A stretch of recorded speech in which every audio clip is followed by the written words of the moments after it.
नमस्कार। मैं डॉक्टर अंजू अग्रवाल आपके समक्ष कामायनी के चिंता सर्ग की व्याख्या के लिए पुनः उपस्थित हूँ। कल हमने कामायनी का चिंता सर्ग प्रारंभ कर दिया था और देखा था कि कैसे मनु हिमगिरी के सबसे ऊंचे शिखर पर बैठकर के भीगे नयनों से प्रलय के प्रवाह को देख रहे हैं और देख रहे हैं कि कैसे जड़ और चेतन सभी में एक ही तत्व की, उस परम तत्व की प्रधानता है। आगे बढ़ते हैं महत्वपूर्ण व्याख्याओं की ओर। तरुण तपस्वी सा वह बैठा, साधन करता सुर शमशान, नीचे प्रलय सिंधु लहरों का होता था सैकरुण अवसान। कि वह पुरुष मनु वहाँ बैठा हुआ ऐसा प्रतीत हो रहा था जैसे कोई तरुण यौवन की शक्ति से, कांति से संपन्न तपस्वी देवताओं के शमशान में किसी अभिष्ट प्राप्ति के लिए बैठा हुआ तपस्या कर रहा हो, साधना कर रहा हो। और उधर नीचे हिमालय के निचले भाग में तलहटी में प्रलय सिंधु की लहरों का करुणापूर्ण अवसान हो रहा था, अर्थात वो अब अपने अंत की ओर थी, धीरे धीरे कम हो रही थी। तो यहाँ पर हम देखते हैं कि कामायनी के प्रारंभिक सर्गों में कवि ने मनु के तपस्वी रूप को प्रधानता दी है और प्रस्तुत छंद में भी उन्होंने तरुण तपस्वी मनु को बोला है। यहाँ पर हम आगे देखेंगे कि श्रद्धा सर्ग में मनु को श्रद्धा भी तपस्वी कह करके संबोधित करती है।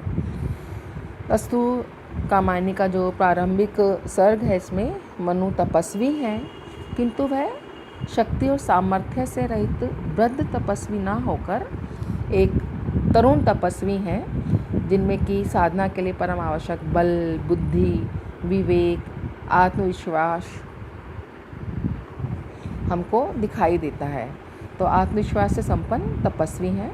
वस्तुतः हम ये कह सकते हैं कि इस तरुण तपस्वी में हमें एक ऐसे महामानव के दर्शन होते हैं जो भयंकर विद्युत नर्तन, तूफान, पर्वत कंपन एवं प्रतिकूल परिस्थितियों के विषमतम संघर्ष में से बच निकला है और जो प्रकृति एवं परिस्थितियों की भयंकरता के मध्य भी साहस, उत्साह तथा आत्मविश्वास पूर्वक जीवन यात्रा करने के लिए कृत संकल्प है।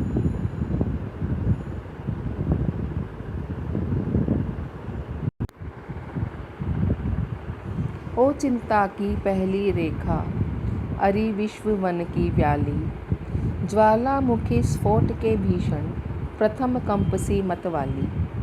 हे अभाव की चपल बालिके, री ललाट की खल लेखा, हरी भरी सी दौड़ धूप, ओ जल माया की चल रेखा। यहाँ पर प्रलय द्वारा जो सर्वनाश हुआ है उस सर्वनाश के उपरांत एकाकी मनु के हृदय में सर्वप्रथम स्वभावतः ही चिंता नामक भाव का उदय होता है।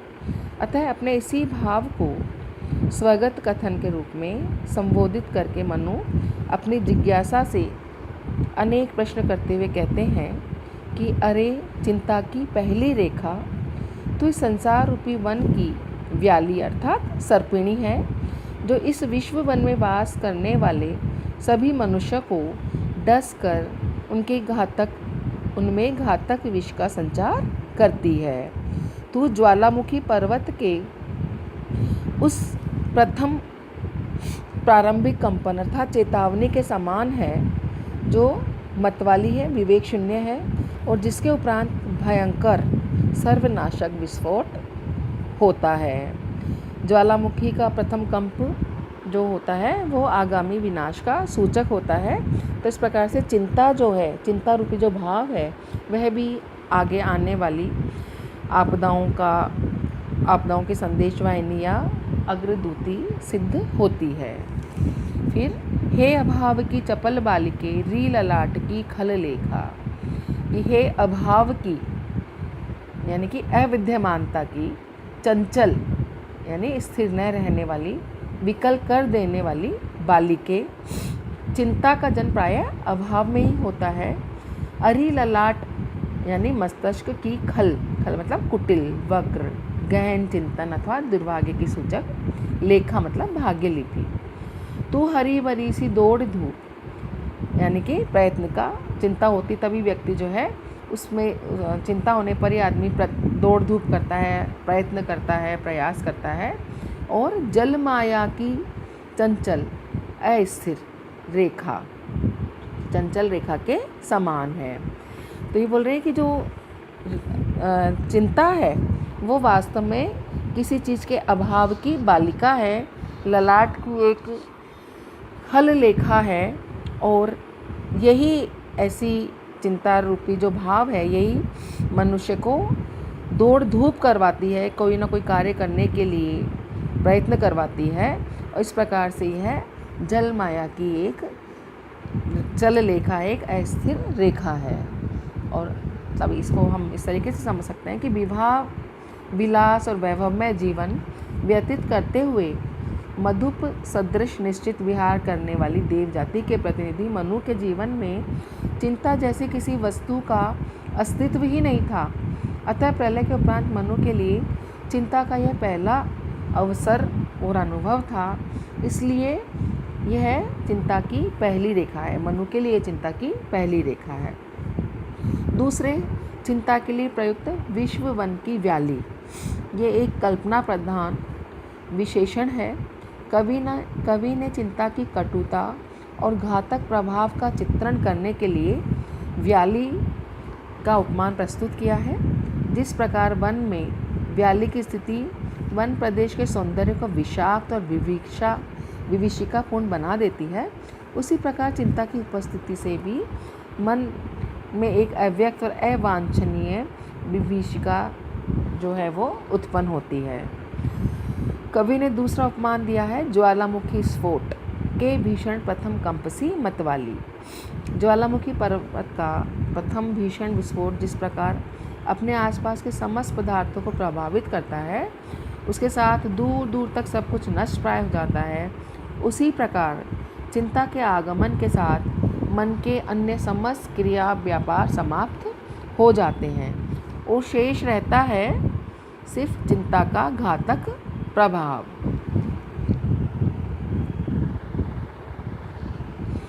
चिंता को अभाव की चपल बालिका कहा है प्रसाद ने। तो अभिष्ट वस्तु का अभाव हमारे मन में उसकी प्राप्ति की आकांक्षा उत्पन्न करके हमें अधिकाधिक चिंतातुर बना देता है। चिंता का उदय होते ही माथे पर वक्र रेखाएं उदित हो जाती हैं और ये वक्र रेखाएं दुर्भाग्य की कुटिल लिपि अथवा टेढ़ी मेढ़ी लकीरों जैसी जान पड़ती है। कवि ने यहाँ उनके लिए खल या दुष्टतापूर्ण विशेषण का प्रयोग किया है, जो बड़ा ही प्रसंगानुकूल एवं सार्थक लगता है। और नेक्स्ट, चिंता को हरी भरी सी दौड़ धूप कहने में कवि का अभिप्राय यह जान पड़ता है कि चिंता का उदय होने पर मनुष्य चिंता मुक्ति अथवा सुख प्राप्ति के मिथ्या विश्वास से प्रेरित होकर प्रयत्न अथवा दौड़ धूप करता है। उस प्रयत्न के पीछे सुख की आशा अथवा जीवन की हरियाली का भाव भी अवश्य छिपा रहता है। उस प्रयत्न में सफलता की आशा और आशा में उत्साह की प्रेरणा हमें दिखाई देती है। तो चिंता का जो अदम्य वेग है मनु के हृदय में, वो अदम्य वेग जो कि मनु को व्यथित कर रहा है, उस व्यथित करते हुए वेग से मनु निकलना चाहते हैं हरी भरी दौड़ धूप सी करके। जल माया की चल रेखा कहकर कवि ने उपर्युक्त भाव को और भी स्पष्ट एवं पुष्ट कर दिया है कि जिस प्रकार मरु प्रदेश में जल की आकांक्षा से बालू को ही मतलब मिट्टी को ही जल समझकर मृग जो है भटकता रहता है, उस प्रकार चिंता रूपी तरंगों में फंसा हुआ मानव इस मायात्मक संसार में भटकता रहता है। चिंता को चंचल तरंग और इस मायात्मक विश्व को भ्रामक जल मानकर कवि ने यह सादृश्य उपस्थित किया है। नेक्स्ट, चिंता नामक जो भाव है उसको मूर्त रूप देने में कवि ने लक्षणा शक्ति का आश्रय लिया है, जिससे भाव सुग्राह्य होकर हृदय के साथ अपना रागात्मक संबंध स्थापित कर लेते हैं। तो यहाँ पर हम देखते हैं कि भाषा की शक्ति और कल्पना का अद्भुत संगम प्रसाद ने खड़ा किया है। प्रसाद जो है वो भाव चित्रों के माध्यम से चिंता का उन्होंने बड़ा ही सुंदर चित्रण किया है। पाठक के सम्मुख उन्होंने अमूर्त भाव को भी मूर्त कर दिया है। बिल्कुल प्रसाद जी ने चिंता नामक मनोभावना को चिंता सर्ग में विवाह अथवा वस्तु रूप में हमारे समक्ष प्रदर्शित किया है। इस प्रकार चिंता सर्ग में एक ही स्थान पर वस्तुमूलक तथा भावमूलक वर्णन हमको दिखाई देते हैं। आज हम इतना ही करेंगे। अगली व्याख्याएं अगले भाग में। धन्यवाद।